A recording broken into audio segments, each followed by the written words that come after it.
Welcome to this video on setting up your commission plans. Setting up your commission plans will help you automate the process when you make commissions for each transaction. In order to get to commission setup, click Setup in the top right-hand corner. And once you're in Setup, make sure you're under the Systems tab and go all the way to the right, click Commissions.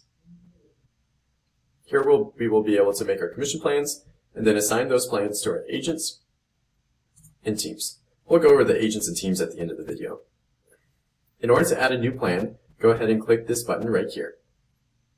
During this video, I'll go over a plan that has already been created, this one right here, two-tier plan, just to show the functionality of the system. When creating a new plan, make sure that you input the plan name, the cap amount, and the cap period. This plan will drop off after the office receives $400,000 during the cap period. The anniversary depends on the start date of the agent or team. You can choose the specific period that your office uses for your caps. We'll click Save. Now, in order to add plan items, you can click the drop-down in the left-hand side of the plan, and here we'll be able to see all the items inside of this plan. As you can see, we have a 60/40 and an 80/20 item, and then we have 2 flat fees. Let's review the details in each one. While your plans may be different, the functionality of the system is the same. We'll start with the 60/40 plan. The default account is commissions income. However, that can be changed by clicking on the drop-down and selecting the account needed. Since this particular item doesn't have a flat fee, we will leave this line blank. However, it does have a percentage to be taken out of 40%. This means that the office will receive 40%, and that percentage is taken out of whatever is selected here. In this case, it's the gross commission income. You can also choose the sales price or the running fee total from this plan. We'll stick with the gross commission income. You can also set a min or max amount per transaction that the office can receive. In this case, we have a minimum amount of 200. Similar to the plan caps, you can set an item cap amount.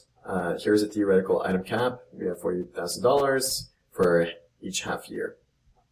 Okay, the plan cap criteria is important because this is how you will be able to get plan items to drop off. For example, if we want the 60/40 plan to be implemented right at the beginning, until the office has received $70,000 from the transactions of this agent or team, then they will use this plan. Once the office receives any more than this $70,000, this plan will no longer be effective, and the agent or team will graduate to the 80/20 plan, as we will see in a second. We'll want to make sure that this checkbox is checked as long as we want these fees to be accumulated into the plan cap. If we want to override the plan cap and pay this even after it is reached, then we can click this checkbox, and then we click Save. As you'll notice, the 80/20 setup looks pretty similar to the 60/40 item. However, we have the office receiving 20% instead of 40. Still, it's the gross commission income. We have the minimum amount, and then we have the plan cap criteria. The minimum amount is $70,001, because if you remember in the previous item, we had it going until 70,000. So this picks up right where the previous left off, and then it will keep going with no restrictions. We'll include in the plan cap and save this. Okay, now we have a couple flat fees, as you can see. So these aren't going to be based off of a percentage, but they are a standard flat fee. In this case, $225. The default distribution of this fee is by commission percentage of the agents. However, if we want to split that fee evenly among agents, or we want to apply that fee to all the agents, then we can click those. We'll see that in another example. Okay, and then we click Save. Notice I didn't include this one in the plan cap. Okay, now let's look at the admin fee, which is a $50 fee. But let's say that I want to apply this $50 to every agent that participates in the transaction. In this case, we'll want to select Apply to Each, and so each agent will be charged $50. Click Save, and now our two-tier plan is ready to go. Now let's go in and attach this plan to our agents and teams. So if we have, let's go to Lisa right here. She doesn't have a plan attached, so let's edit her, and we can select the two-tier plan. Make sure that the start date is correct, so I'm going to choose 2018. Click Save. So as you can see, the system's telling us that Lisa's on the two-tier plan.